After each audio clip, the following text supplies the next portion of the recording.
My own 4-year-old, we've got a lot of frustration around dinner. He wants to keep playing with his Legos, and we've got dinner on the table, and we know what's going to happen is he's going to get in bed and he's going to be upset because he's hungry, and we're trying to get him to eat, but he doesn't want to do that right then. And so we can get this power struggle, and he's getting fussy and upset.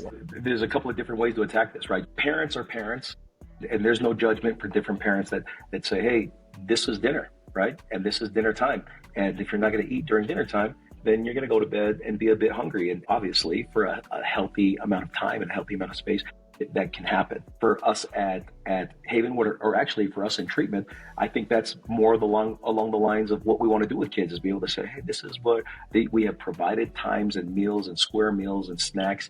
This is what we're providing, and it all fits your needs. And we would encourage you to eat that during these times. There's also this idea of, like, hey, what do you do, Charlie? If that's the case, what do you do if a kid just won't eat? Well, what is your primary objective?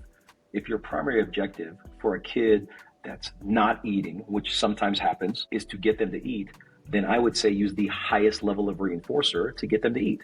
And when you use the highest level of reinforcer, meaning like this is exactly what you want to eat, then you give it to them.